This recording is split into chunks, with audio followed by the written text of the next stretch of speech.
Ágora es un término griego que significa lugar de asamblea o reunión. Tradicionalmente, el ágora era el lugar específicamente designado para que los ciudadanos griegos se reunieran a debatir sobre los diferentes asuntos concernientes al sistema democrático. A partir de este momento, tenemos un Ágora en Luz Radio 102.9 con Gabriel Andrade.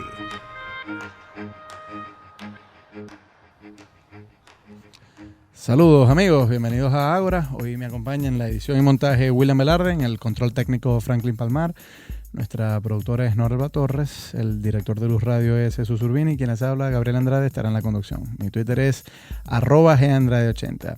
Hoy me acompaña Ángel Molina para conversar sobre los cambios lingüísticos, cómo unas lenguas se convierten en otras. Saludos Ángel, buenas noches, bienvenido. ¿Qué tal, Gabriel? ¿Cómo estás? ¿Cómo se transforma una lengua en otra? O sea, en el mundo hay, creo que son como 6.000 lenguas, ¿no? Más o menos. Sí. Sí, pero hay la hipótesis de que originalmente todos hablamos una sola lengua. Claro, esto es la mitología, ha inventado el cuento de la Torre de Babel y tal. Sí. Y bueno, yo que soy una persona así con mente científica y racional, no me creo literalmente ese mito. Yo no creo que es que llegó un ente así sobrenatural y confundió las lenguas. Pero sí presumo que originalmente sí hubo una lengua común a toda la humanidad. O si no, si ese no fue el caso, por lo menos sí sé que hay muchas lenguas que vienen de una sola. O sea, la semejanza entre francés, italiano, portugués, castellano, rumano, catalán. Uno puede presumir que muy probablemente todas esas lenguas vienen de una sola y que en algún momento esa lengua original se ramificó en varias, ¿no? Sí. Entonces, ¿cómo se dan esos cambios? Sí, bueno, hay que entender que el lenguaje es quizá el mejor ejemplo, pero en general uno de los muchos ejemplos de cambio social.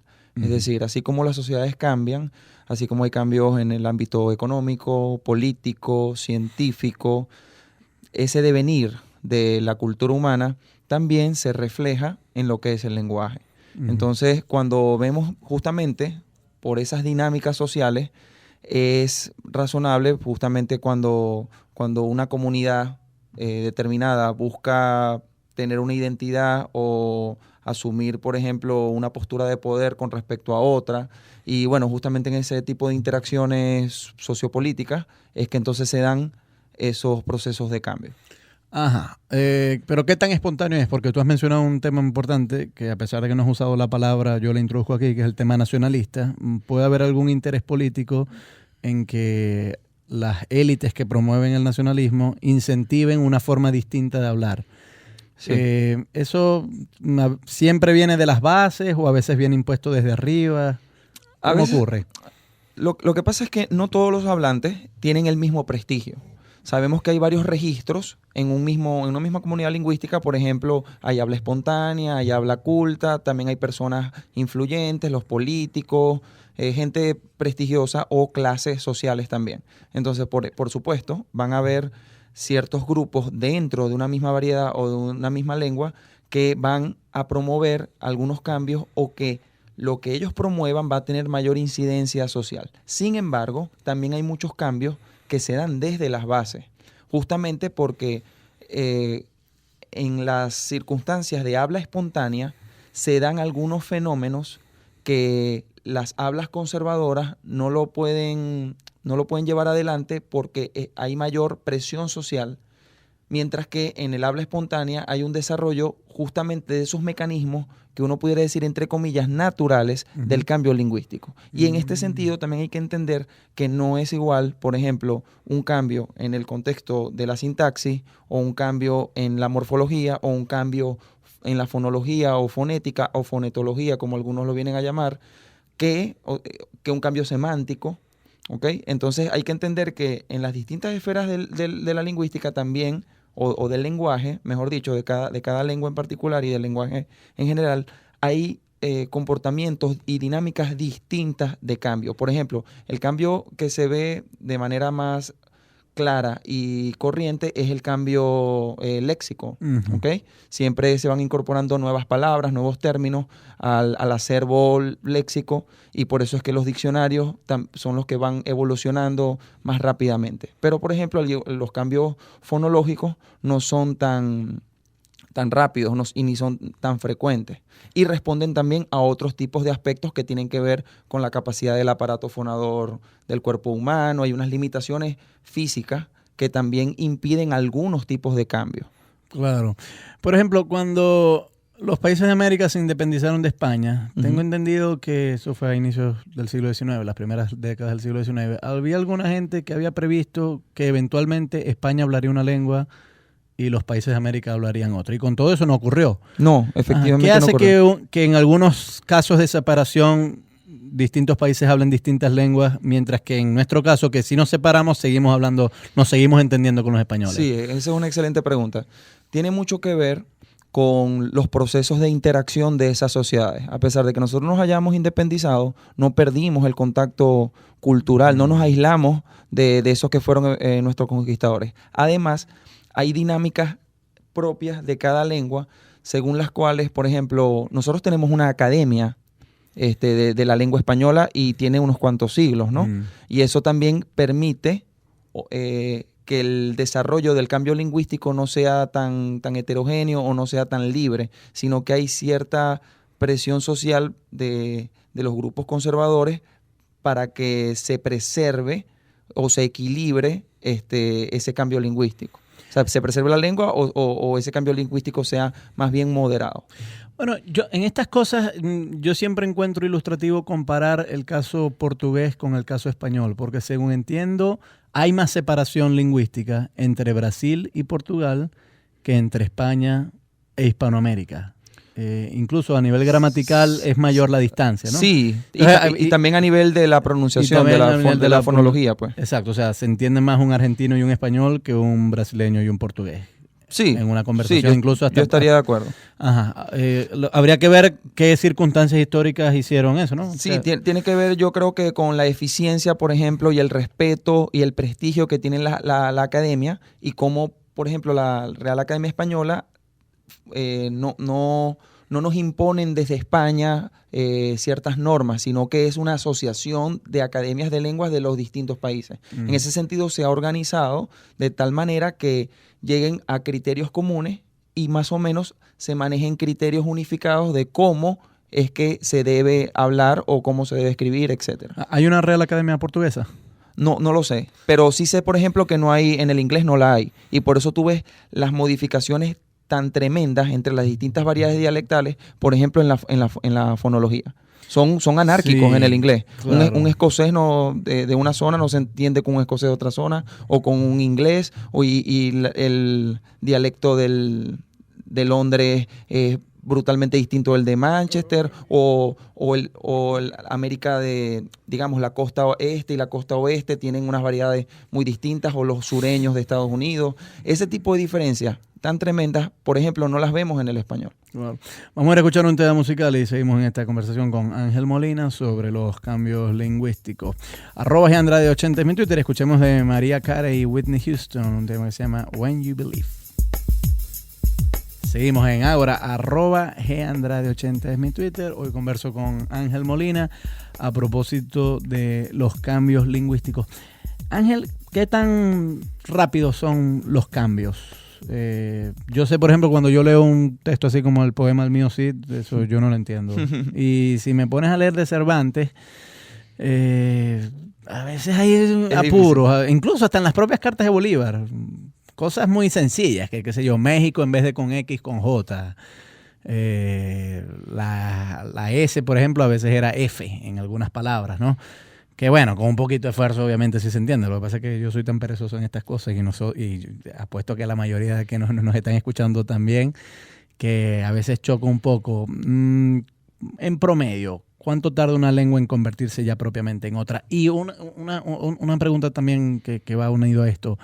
¿Cuándo sabemos cuándo una lengua se ha convertido en otra? ¿Cuánta variación lingüística tiene que haber para poder decir, no, ya aquí son dos lenguas distintas? Sí, es excelente el planteamiento, pero también es muy complejo. no hay uno no pudiera establecer un tiempo, vamos a hablar primero del tiempo y después del grado de separación entre variedades. Bueno, con respecto al tiempo es un poco difícil, sin embargo, establecerlo. Sin embargo, un aspecto interesante del cambio lingüístico, tal como se entiende en la actualidad, es que no solamente se estudia desde su perspectiva diacrónica, sino que ahora con algunos avances de dialectología y sociolingüística, sobre todo de William Labov en Estados Unidos, se establecieron criterios estadísticos para determinar el cambio, lo que se llama el cambio en progreso, y cómo esas variedades dialectales, que esos cambios que uno ve en proceso, por ejemplo, que un adolescente no le cuesta a veces comunicarse con su abuelo porque el lenguaje ha cambiado en ese tiempo. Bueno, se establecen más o menos unas diferencias generacionales. Se pueden hablar, por ejemplo, de 50 años. O sea, las comparaciones a veces no se hacen entre padres e hijos, sino, por ejemplo, entre abuelos y nietos. Entonces, más o menos se pudiera hablar de 50 años. Pero es más o menos arbitrario, porque eso también depende de la dinámica social, o sea, de la dinámica de cada sociedad. Pudiéramos decir ahora en el aspecto léxico que el lenguaje está cambiando mucho más rápido que antes, porque también el mundo, y esto tiene que ver con el carácter denotativo del lenguaje, el mundo ha cambiado también muy rápido y hay muchas más realidades que designar que no existían. Lo vemos, por ejemplo, con las computadoras, con todo lo que tiene que ver con la tecnología. Entonces, a nivel léxico hay muchos cambios, pero a nivel fonológico, por ejemplo, esos cambios son más lentos y a veces no se aprecian tan fácilmente. Ahora, con respecto a la separación, ¿a cuándo se puede hablar de una lengua o de otra? Bueno, yo te digo, por ejemplo, podemos hacer una analogía con la evolución de las especies. Sí. O sea, cuando los cambios acumulados en una especie, uno puede decir, esta especie dejó de existir y se convirtió en otra. La biología tiene un criterio muy preciso, que es cuando no pueden generar descendencia fértil los dos miembros de hipotéticas especies distintas. O sea, Sí. ahí es donde sabemos si son dos especies distintas, ¿no? Y cuando una especie se convirtió en otra. Claro, no podemos decir hoy dejó de existir una especie y a partir de este momento empezó a existir una nueva. No hay una marca que nítidamente separe una, pero es más o menos como un proceso de transformación de la niñez a la adolescencia. O sea, no hay un momento así que yo pueda decir, bueno, tal día fulano dejó de ser niño y se convirtió en adolescente, pero visto en retrospectiva, pues en un periodo de unos 5 o 10 años, uno puede decir que esa transición sí se completó. ¿Cómo es en el caso de las lenguas? Sí, en el caso de las lenguas es aún más arbitrario que en las taxonomías biológicas, que tienen un fuerte carácter arbitrario. Sí. Digamos que las lenguas son un continuo y, por supuesto, hay diferencias que son muy notables. Si nos vamos, por ejemplo, a distintas familias, me hablaste hace un rato del francés, del alemán, etcétera, forman parte de la familia indoeuropea. Y bueno, por supuesto que hay diferencias menos marcadas que, por ejemplo, con las lenguas semíticas u otras familias de lenguas. Pero aún dentro de una misma lengua es difícil establecer esa separación, porque lo que para nosotros pudieran ser dos lenguas distintas, en otras comunidades se pueden considerar simplemente distintos dialectos. Te puedo citar el caso, por ejemplo, de la separación entre las variedades dialectales del español, que como tú bien indicas, a pesar de todo, nos entendemos. En general nos podemos entender.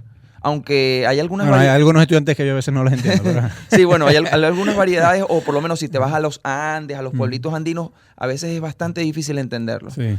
Pero yo veo, por ejemplo, en las variedades dialectales del alemán, lo que es el alto alemán y que es el alemán estándar y otras variedades, y la diferencia es mucho más marcada que en nuestro caso, al punto que, a pesar de que es el mismo alemán, tiene que ver con el tema de la comunicación. La comunicación cuando deja de ser efectiva, y también hay aspectos, por ejemplo, sociopolíticos.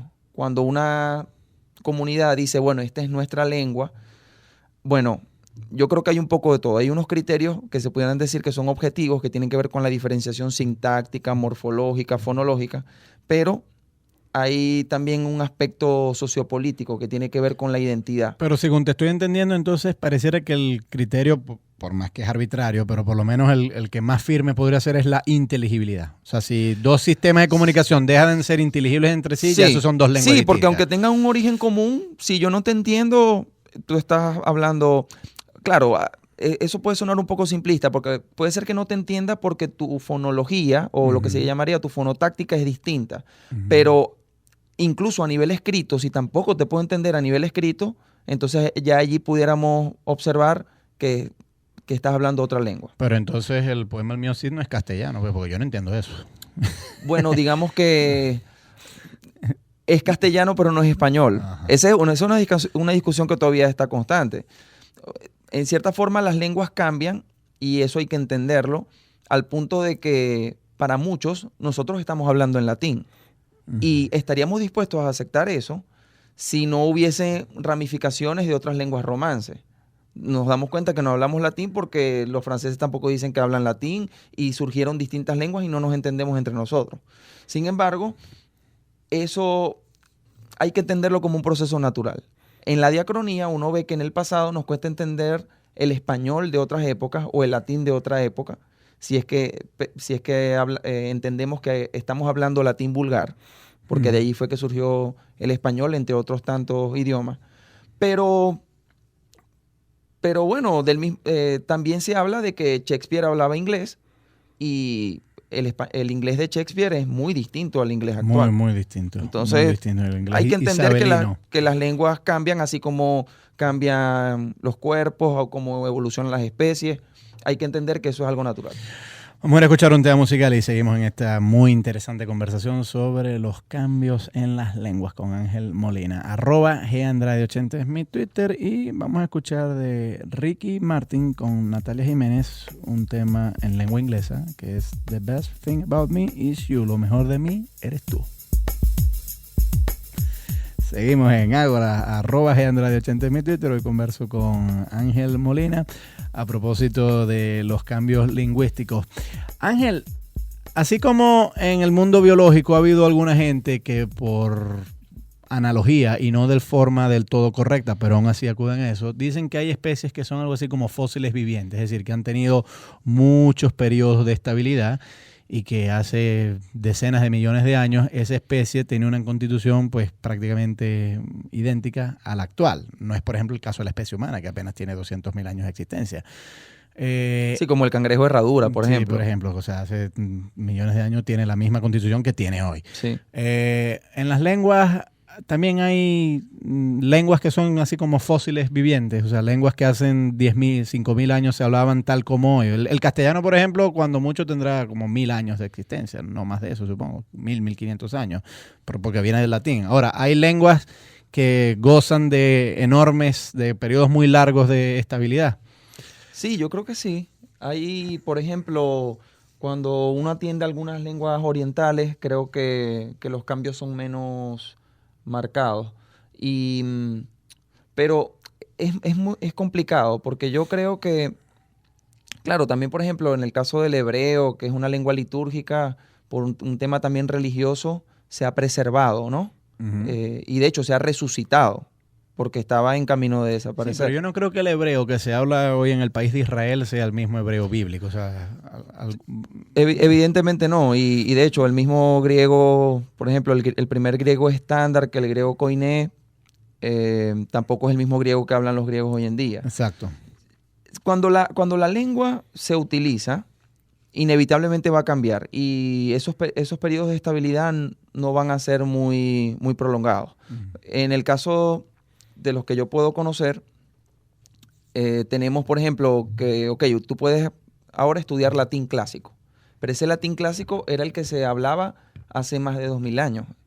Ya el latín de nuestros días son las lenguas romances. O sea, ese es el camino inexorable de las lenguas. Cambiar, modificarse según las necesidades de sus hablantes. Entonces, cuando se usa la lengua, porque también tenemos, por ejemplo, el caso en la India del sánscrito. También una lengua litúrgica, pero eso no es lo que habla la gente claro, en su cotidianidad, pues. Ahora, si las lenguas, el destino inevitable de ellas es el dinamismo, la transformación, a mí me parece una empresa inútil que los gobiernos quieran oponerse a esos cambios, como muchas veces ocurre. Aquí en Venezuela lo vivimos, Sí. y claro, por cuestiones netamente políticas de nacionalismo. Por ejemplo, aquí hay gente que le tiene la guerra montada a la anglización de algunos comercios, ¿no? Que le ponen apóstrofe S a muchas cosas, ¿no? Sí, incluso es inevitable que eso ocurra. En Francia hay multas económicas por eso, por y preservar. Y en Quebec. Sí, Canadá. o por ejemplo en Canadá. Sí. En la Academia Francesa es mucho más agresiva que, por ejemplo, la Academia Española. La Academia Española simplemente es un órgano normativo y lo que pretende es dar cuenta de los cambios, pero no pretende imponer. Lo que hacen son recomendaciones. Sí. Ahora, es un tema, sí, tiene que ver, es un tema político, estrictamente político. Es un tema de que para que las naciones se puedan mantener, o sea, un aspecto de la unidad nacional es la identidad, ¿ok? Reconocerse en común con otros ciudadanos. Entonces, un elemento que amalgama diferencias en una sociedad es justamente la lengua. Lo que te da, de hecho, identidad, porque cuando uno ve, por ejemplo, es mucho más poderoso que el aspecto racial.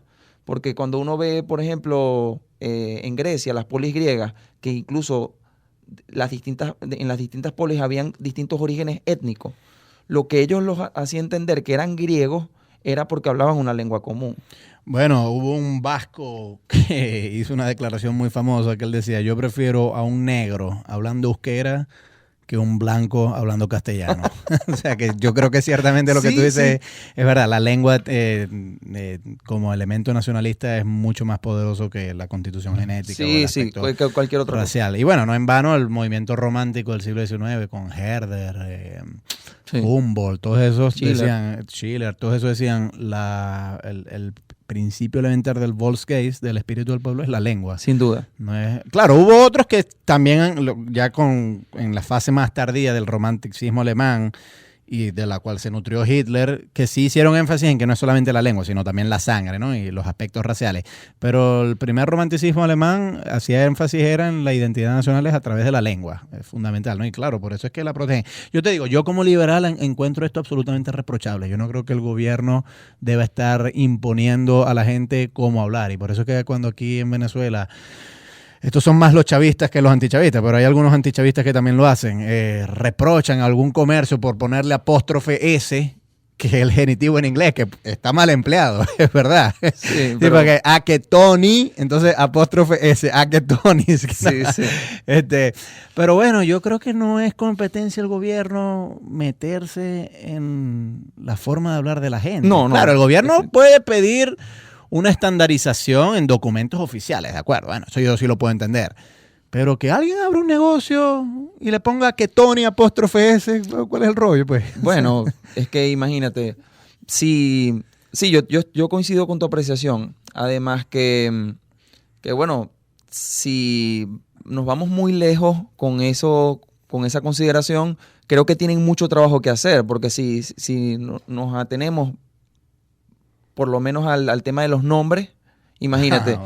Jolmer, que creo que hubo una propuesta de reforma de prohibir algunos nombres. No era prohibir, sino que en verdad que en el CNE, como hay mucho fraude, entonces había personajes que no se sabía si eran reales o no. Entonces, claro, cuando el CNE depuraba algunos nombres, salía Superman, Batman, Condorito, cosas así. Adolf Hitler. Pero es que por otra parte sí hay personajes que se llaman así. Sí. Entonces, claro, por eso el CNE decía, bueno, para evitar esto vamos a hacer como hizo fíjate que el CNE, que bueno, está secuestrado en verdad por la izquierda, quería implementar una política que en España es originalmente de la extrema derecha, que fue Franco el que impuso que solo podía haber nombres del santoral. Ángel, Gabriel, Pedro, Carlos, no iban a aceptar Wilmer, Johandris, nada de eso. Exacto. Pero fíjate las ironías, porque, o sea, aquí un país de izquierda quería implementar una política que en España era de ultraderecha. Sí, yo creo que ahí se cumple una vez más ese dicho de que los opuestos se tocan, ¿no? Sí, así es. Vamos a ir a escuchar un tema musical y seguimos conversando sobre los cambios lingüísticos con Ángel Molina. @GAndrade80 es mi Twitter. Y escuchemos de Rihanna y David Bisbal un tema que se llama Hate That I Love You. Seguimos en Ágora, @GAndrade80 es mi Twitter. Hoy converso con el lingüista Ángel Molina a propósito de las transformaciones en las lenguas. Ángel, las lenguas con el paso del tiempo se hacen menos complejas.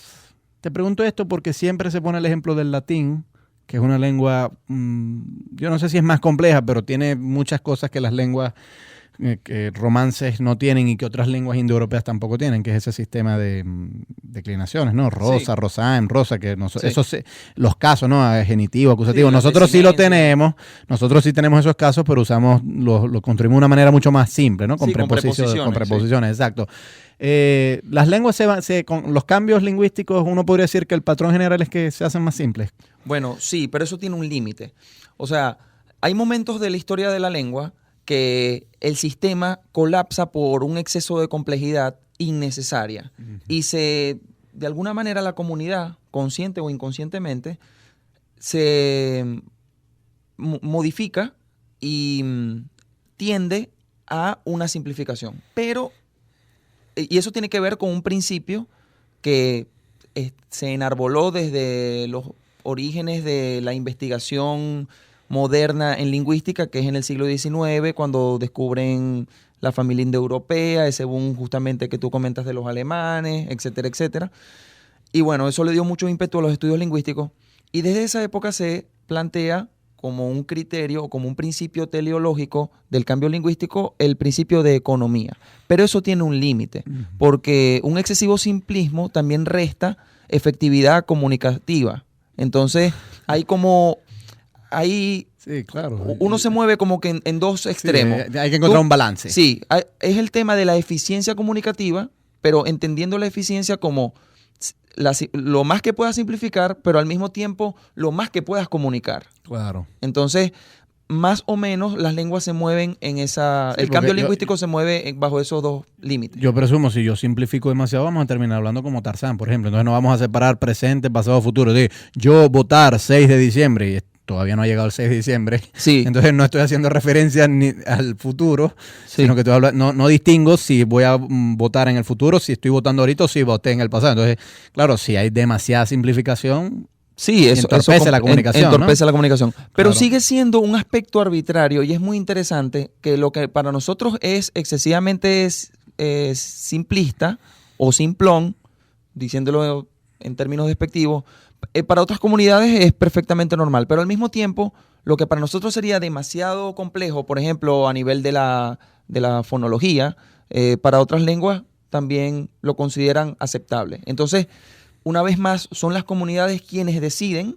En cierta forma se dice que las lenguas son la expresión auténtica de lo que sería un sistema democrático, porque después de todo, quienes deciden son los hablantes. Bueno, mira. A veces inconscientemente. Claro, pero aquí viene una pregunta que es un poco más controvertida. Si estos cambios son espontáneos hacia la simplificación óptima, te pregunto, nosotros como profesores entonces no deberíamos satanizar tanto las faltas ortográficas, porque muchas reglas ortográficas son muy arbitrarias. La Sí. H, por ejemplo. Sí. Hola, ¿cómo estás? Ese hola lleva H.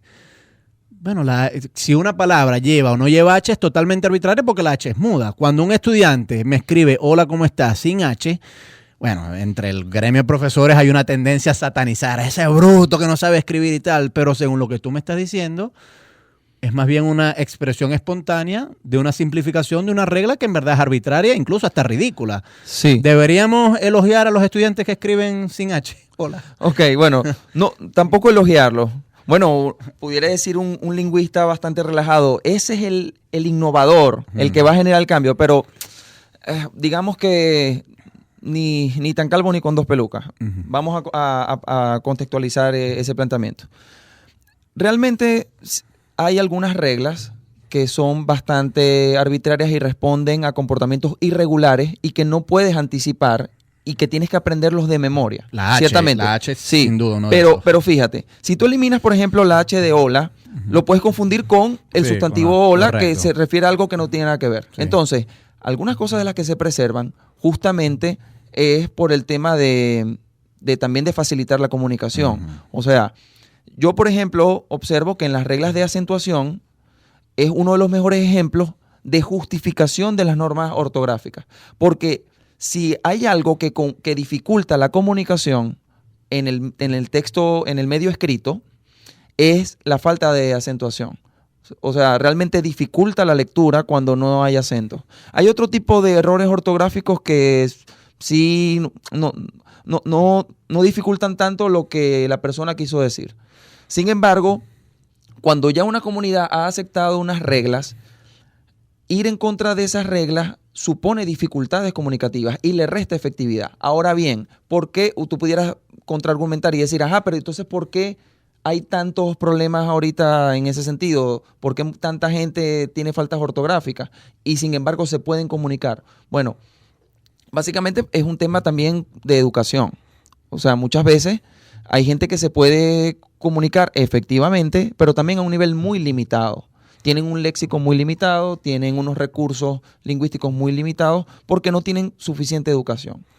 Pero estoy de acuerdo contigo en que a veces la gente quiere ser, digamos, más papista que el Papa y pretende ser la personificación de la Real Academia ontologizado en un individuo y querer juzgar a todas las personas por los errores. Hay que entender también que muchos de esos errores son justamente tendencias naturales de lo que son procesos fonológicos, morfológicos, sintácticos que responden a ciertos criterios de una lógica implícita que tienen los seres humanos al usar el lenguaje. Por ejemplo, muchas veces nos burlamos de los niños cuando hacen malas conjugaciones verbales, pero es que son las conjugaciones regulares, claro, es decir, ellos están aprendiendo por analogía. Y entonces cuando, a ver, un ejemplo, Yo puedo, yo podí.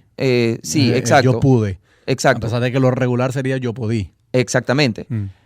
Burlarse de un niño, tienes que enseñarle a decirle cómo es que se conjuga efectivamente. Pero burlarse es una tontería, porque el niño en ese sentido está siendo más inteligente que tú. Porque tú lo sabes porque te lo enseñaron. Pero lo lógico sería seguir la norma regular. Claro. Esa es una tendencia natural del hombre, buscar la regularidad de las cosas. Claro. Y uno aprende por analogía, sobre todo en el lenguaje. Claro. Entonces, ese es un ejemplo de que a veces sí, ciertamente la gente exagera un poco con los errores o con las modificaciones incipientes que están allí en el lenguaje.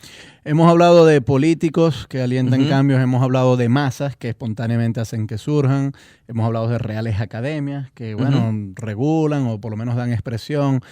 Ya casi nos vamos, pero la música, te quiero preguntar al respecto. Yo lo veo como un gran agente de cambio lingüístico. Hace 20 años aquí nadie le decía a otro hombre papi.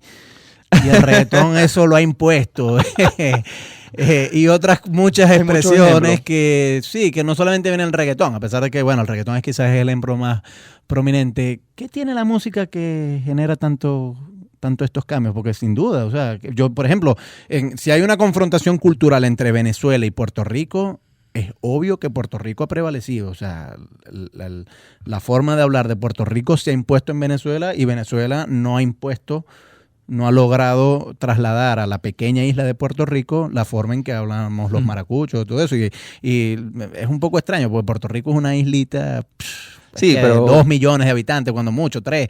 Venezuela es un país grande de 30 millones de habitantes y con todos nosotros estamos hablando más como los puertorriqueños que los puertorriqueños como los venezolanos. Y bueno, la teoría de la conspiración, lo que dices es por el reggaetón, es por la música. Yo no sé, pero te pregunto, pues, tú eres lingüista, dime. Bueno, ¿tiene que ver la música? Bueno, evidentemente la música es uno de los productos culturales más influyentes y poderosos que tiene cualquier sociedad. Sin embargo, no es del todo cierto de que esa sea la única influencia. Por ejemplo, yo creo que tú te refieres, por ejemplo, a lo que se llama en lingüística lambdacismo, que es hablar con la L cuando en realidad está la Entre R. otras cosas, sí, que es muy propio de Puerto Rico y nosotros sí, lo hemos ido incorporando. Sí, pero no, también papi, que eso de papi viene del reggaetón, ¿no? No sé. Creo que estamos en este momento, como es un cambio en proceso, no sabemos si es una moda pasajera. De pronto los lexicógrafos no van a incluirlo en un diccionario porque hay que darle un poquito de tiempo, ¿no? De que sea simplemente una moda. Pero no sé si el papi exactamente venga del reggaetón. No estoy muy seguro. Pudiera ser. Habría que indagar, habría que buscarlo. Pero lo que sí te puedo decir con respecto al landacismo, que puede ser muy chocante y que está estigmatizado socialmente, es que aquí tradicionalmente hay regiones del país que son landacistas y al mismo tiempo hay regiones que son rotacistas. No viene de Puerto Rico esto entonces, porque era la idea que yo tenía. No. Aunque hay algo que es interesante que tiene que ver, por ejemplo, con la difusión de incluso de algunos errores en el lenguaje o expresiones que no tienen que ver con lo nuestro. Yo sí he observado que a pesar de que esto que te digo es así, de que el andacismo ya existía en Venezuela en algunas regiones antes del surgimiento del reggaetón como movimiento de masa, sí observo que muchos, y aquí vuelvo al tema de que no cualquier hablante tiene el mismo poder de influencia.